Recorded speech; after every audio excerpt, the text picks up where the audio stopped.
Hello, and welcome to the Megan Millen podcast. We are here with a little bit of crazy hair. If you're not watching it on the video, maybe it just looks crazier in person in the mirror versus the video, but I just kind of put some water in it, scrunched it a little bit. Not scrunch, but just kind of waved it. Not like back in the day, early 2000s where we take the gel and make it all crunchy. That's not the type of scrunch I'm talking about here, but we're going with it. Crazy hair, don't care. And we're also back. The whole family has left. I have my house to myself. I love you guys. I miss you, but it is also nice to have my home. If you know, you know. I'm a person who likes my space. I absolutely love my family, but yes, it is nice to have a house that is clean, where it's just Sophia and me doing whatever we want, but also come back anytime. You know what I mean? I should say that for all the family members listening to me, come back anytime, but maybe just give me a little bit of a month break, First thing I wanted to start with today is an egg journey update. If you watched or listened to, I think it was maybe two or three podcasts ago, I can't even remember, but I was talking about my egg obsession of buying the local eggs. I should say my obsession over the Vital Farm scandal. I'm being dramatic. It is kind of scandalous though. They pride themselves on being an ethically sourced egg farm, or just maybe an ethically sourced farm in general. Go listen to that podcast. But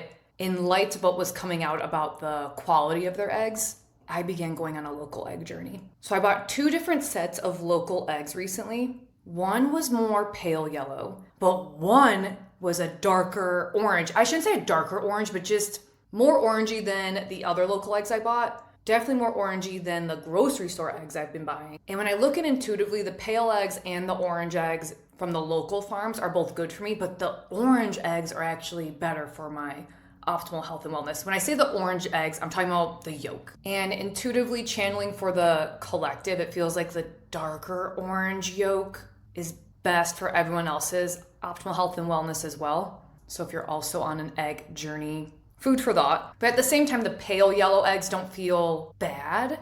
It just feels like the food, the type of chicken, the land, the darker orange yolk chickens live on feels better. And these darker orange yolks, the farmer, I was talking to him at the farmer's market and he was telling me about how happy his chickens are. And I mention that because that feels really important. If a chicken is happy, think about humans. If humans are happy, what you produce replicates that. But anyways, just a little egg journey update. I'm still buying my local farmers' eggs. And guys, maybe it's just mental / the truth. They do taste better. They taste higher quality. They just taste better for me. And oh my God, I was scrolling through TikTok. Shocker. I do enjoy scrolling TikTok. I try not to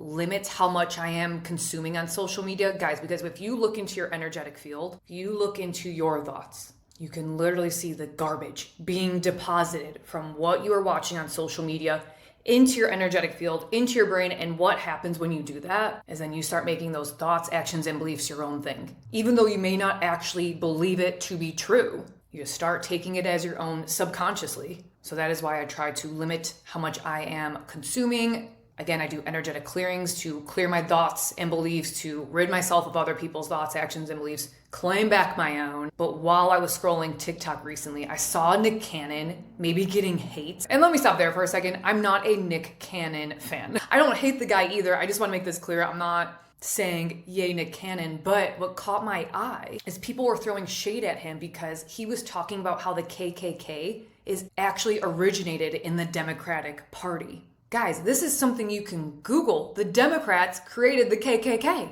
And I was laughing about this because this recently came up in an Intuitive's webinar I was listening to about this phenomenon back in the day. I don't know, the 1800s back in the day, back in the centuries of this political phenomenon in the United States called the Great Switch.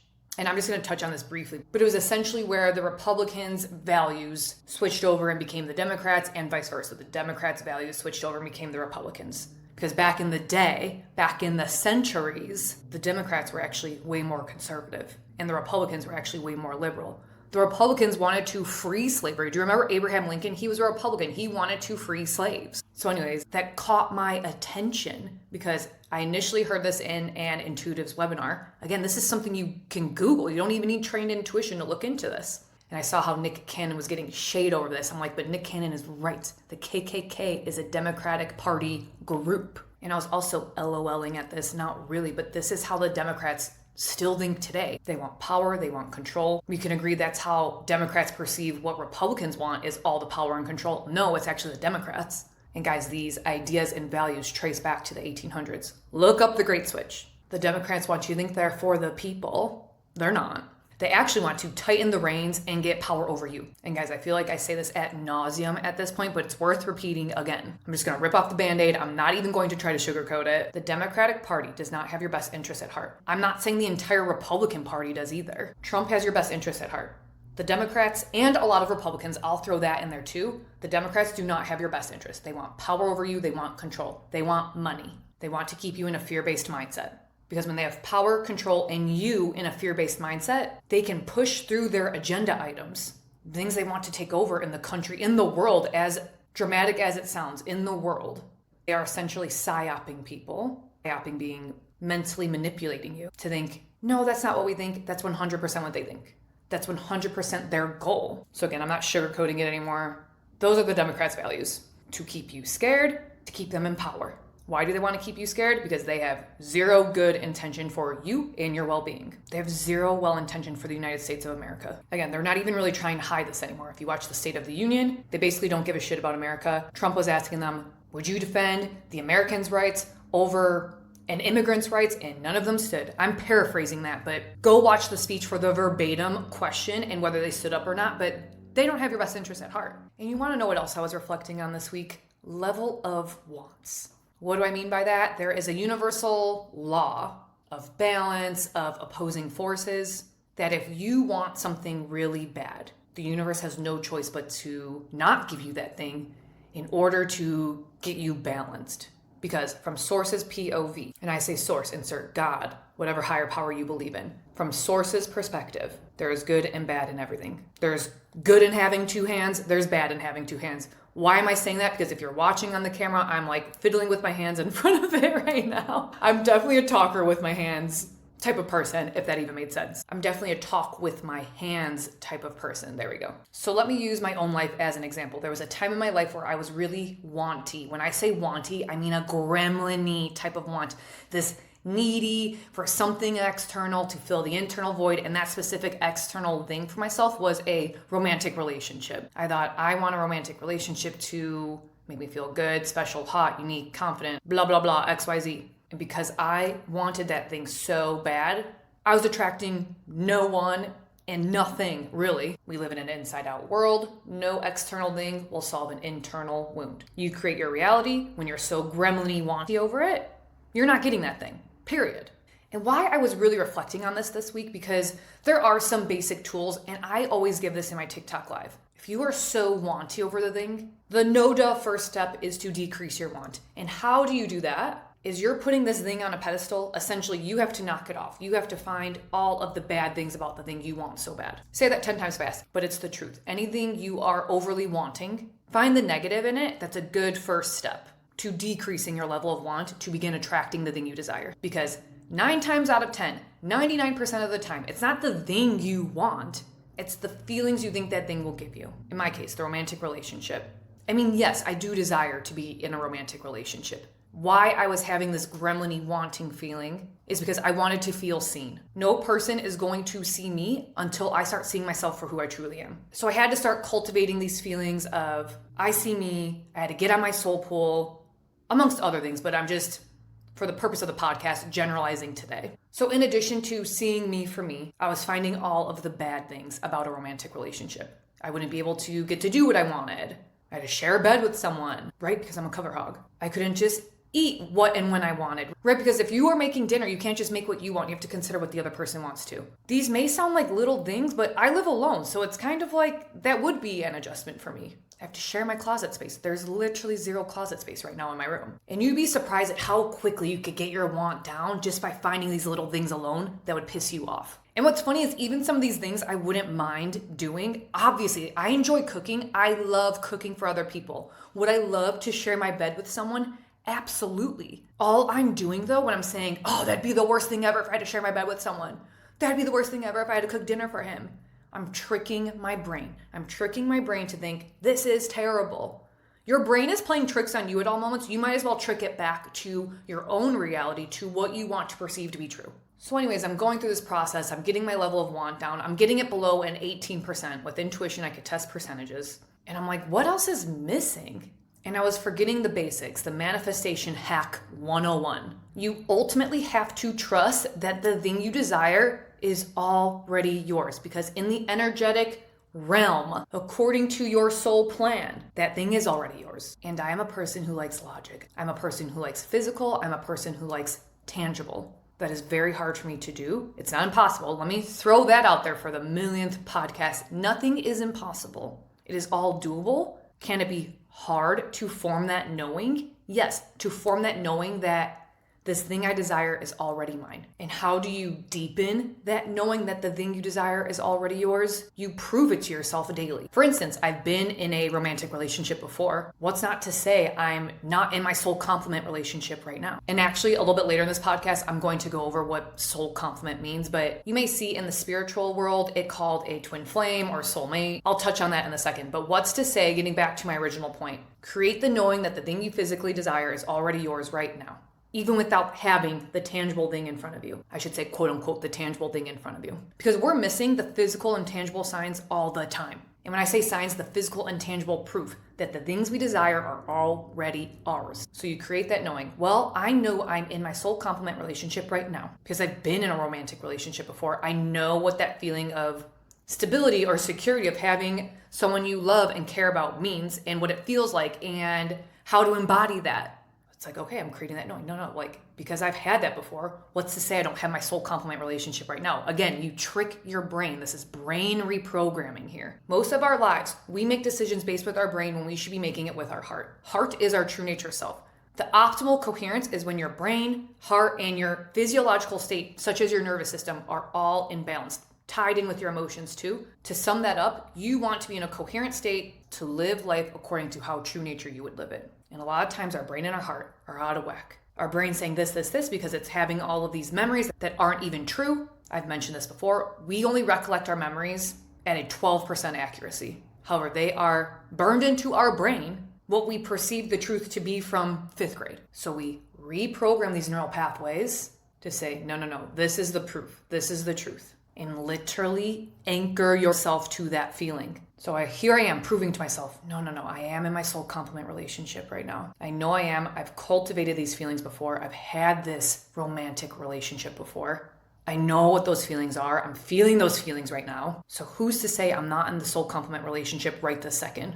Do not let any external doubt enter this knowing. Be Delulu and truly feel your heart connect to that. That's manifestation 101. That's how you get your level of want down. In addition to releasing the doubt. Guys, I'm in this work and I work with a lot of fellow intuitives and I'm still in courses and classes learning more and more about this work. And we often seek the more advanced information, the new tool that will finally get us the thing we desire the most. No, it really is as simple as releasing the doubt and knowing everything you desire is already yours. The doubt is not true nature you. The doubt is an external limiting belief that you have taken on as your own.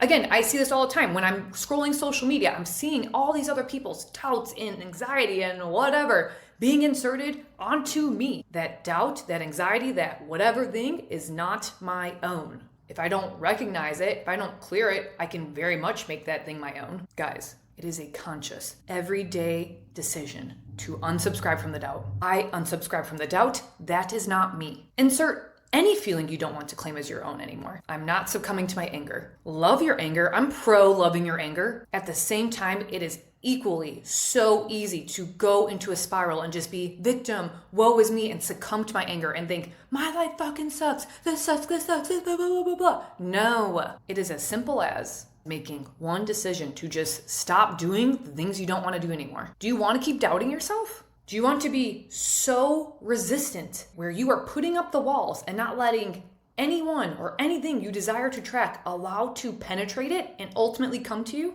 Unsubscribe from those limiting beliefs. You are not the doubt. You are not the anger. Love those emotions and feelings. Yes, we are meant to experience these things. We are also meant to overcome them. Because guys, anyone or anything that has inserted doubt into you or has told you, you are this type of person, you're always the angry chick, you'll never be with someone, you'll never amount to anything, it's impossible to make $1 million, whatever.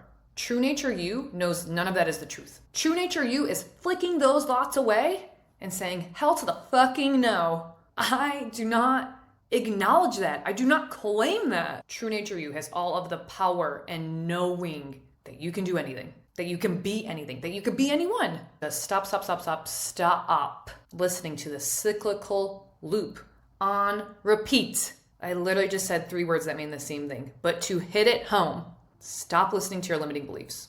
Also, I enjoy watching reality TV. As I'm talking about limiting your scrolling screen time, same thing can happen with reality TV. You start to take on their thoughts, actions, and beliefs. However, sue me. I enjoy watching it. I watch Summer House, and the tea right now from this show is piping hot. If you don't watch Summer House, let me just give you a brief lowdown of what's going on. It's a reality TV show where people from New York City get a share house in the Hamptons. And I shouldn't say people, it's typically the same core group every summer with a little bit of newbies sprinkled in here and there. But these people get a share house in the Hamptons or Montauk. They're both by each other, but they live in the city. They go there on the weekends. And essentially that's what the show is. They're partying, their relationships, their whatever. There's a couple on the show that has been together for a decade. Their names are Kyle and Amanda. And to sum up their relationship over the past decade, it's been tumultuous.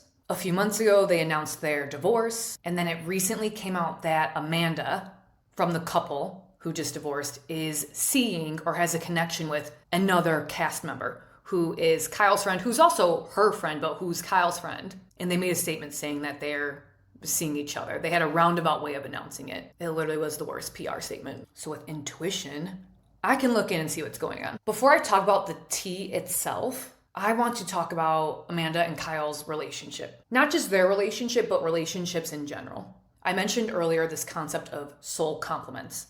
A soul complement is when you have a 4 out of 4 compatibility with someone. What does 4 out of 4 mean? There are 4 categories. This is channeled from source that you can have maximum or any sort of compatibility with someone over. These categories are mental, emotional, physical, and spiritual. Contrary to what you'll see on TikTok, social media, the more a romantic relationship triggers you, the more complementary you are to them. Why is that, do you ask? Source's POV on romantic relationships is that they are meant to challenge you. They are meant to accelerate your soul growth. If you are in this wishy-washy, complacent relationship, you're accelerating jack. You're not growing. That person is actually least complementary to you. And I can see Kyle and Amanda were not 4 out of 4 soul complements. They were very complementary to each other. I see a strong 2 out of 4.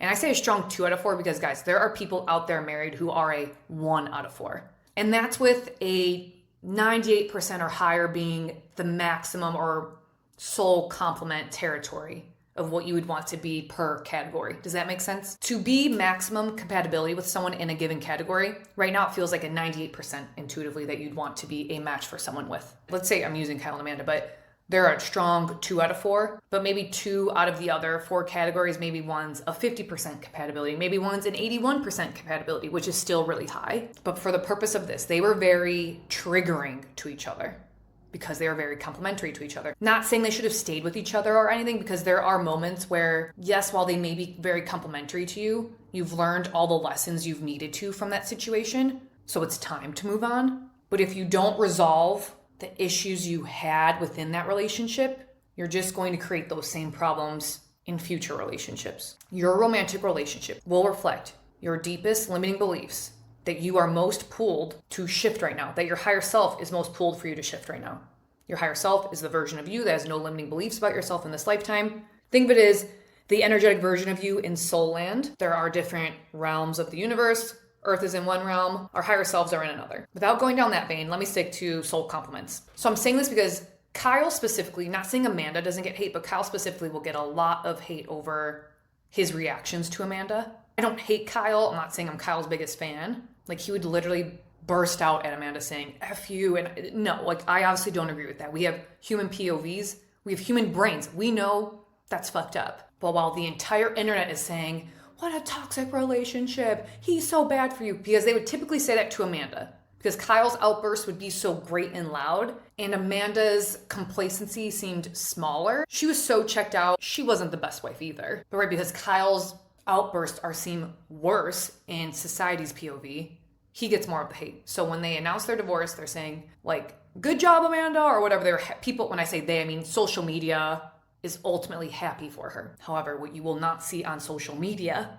is this POV from God that people that trigger you from a soul contract level, yes, you have soul contracts with people to be in your life to accelerate your soul growth. So for instance, in this situation, Kyle and Amanda, both high triggers for each other.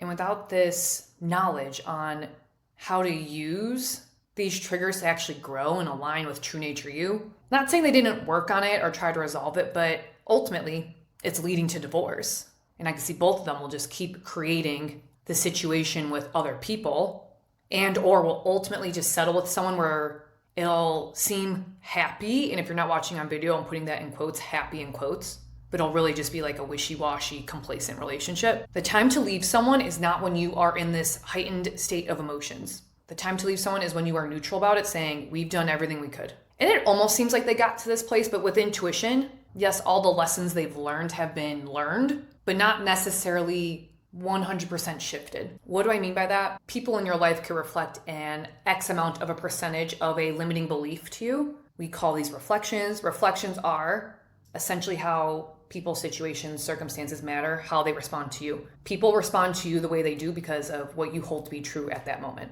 So let's use Amanda and Kyle. A big complaint from Amanda's side was that he's out DJing, he's out late all the time, he drinks too much, he focuses too much on work. You can sum all of that up to assume, or with intuition see, he's not prioritizing her, he's not committed to her. Kyle is only reflecting that so much in her face and is a big trigger for her.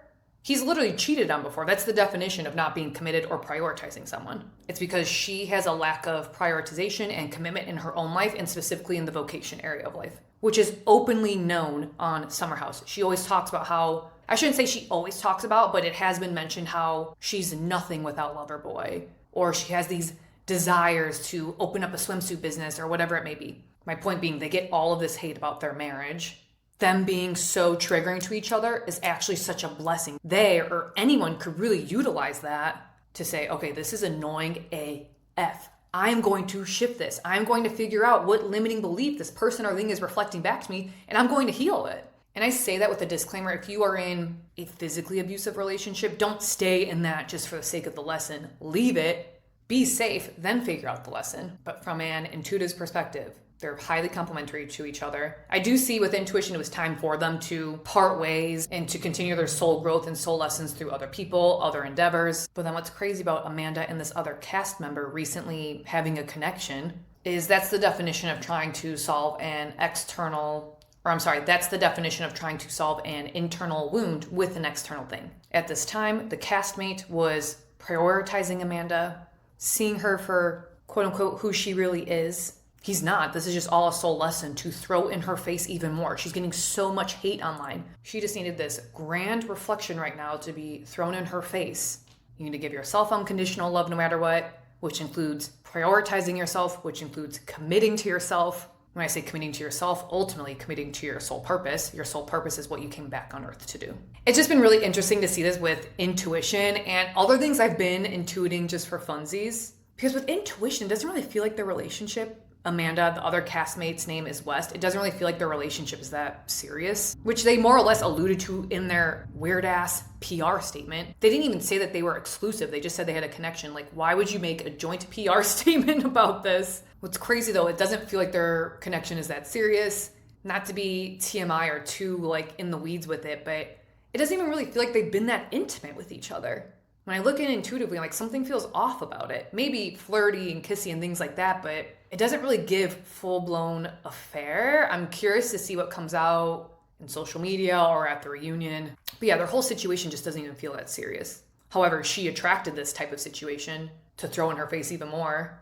Prio you. Speaking of soul pool careers, I was having my weekly WTF moment of what am I doing? Guys, if you are having those thoughts, you're 1000% on your soul plan. Because if it was easy, everyone would do it. I don't care how cliche that sounds. It is easy to clock in and out of your 9 to 5, going through the motions, succumbing to, this is my job forever, this is my life forever. And yes, while we may think easy is nice, easy is stable, it is 0% fulfilling. While your soul pool career may be more challenging, it is by far more fulfilling than anything you will do other than that. Fact. Because even on my days where I'm thinking, why the fuck am I doing this? I'm equally thankful for that.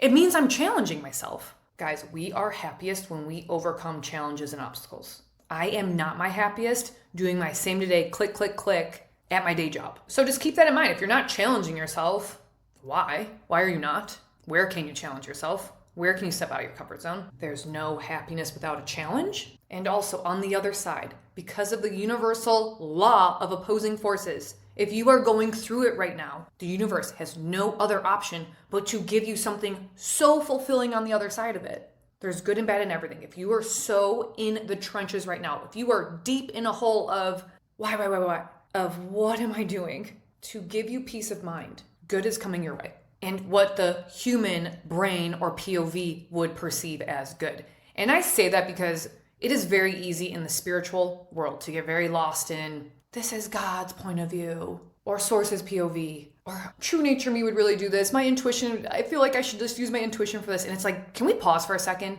We also come back on earth to have the human experience as well. We are energetic beings that come back to earth. We live many lifetimes on earth. We come back on earth to have the human experience. And while in this work, using intuition, being in the spiritual field, sometimes I just have to reel it back because it's very easy to get absorbed in, I don't want to say just the energetic side of it, but for lack of better words, the woo-woo side of it. And sometimes I just have to reel it back in and think, okay, what would your human logical brain think of this? I have had multiple instances where I'm telling people who are not necessarily in this work things that are happening in this world, and they're like, why? Or they just question it. And it really humbles me and brings me back to ground zero. Okay, maybe you're getting a little too off the rails here. Just what would your human logic say? I was even chatting with a friend earlier today. She was intuitively asking me to pull something for her. After I gave her my intuitive pulls, I voice noted her and said, girl, from a friend's perspective, that'd be so fucked up if you did this XYZ thing. Like, why are you putting pressure on it? Why do you feel like you need to do that? Like, what? And guys, yes, intuition is the best gift because you can weed through the garbage and suss out what you would actually do. However, never lose touch with your human perspective as well. It really is as simple as, like, zoom out for a second. What would I do here? I mean, ultimately, there is the balance. There is the balance of the woo and the balance of the logic. And guys, that is it for me today. Thanks for hanging out, and I'll see you next week.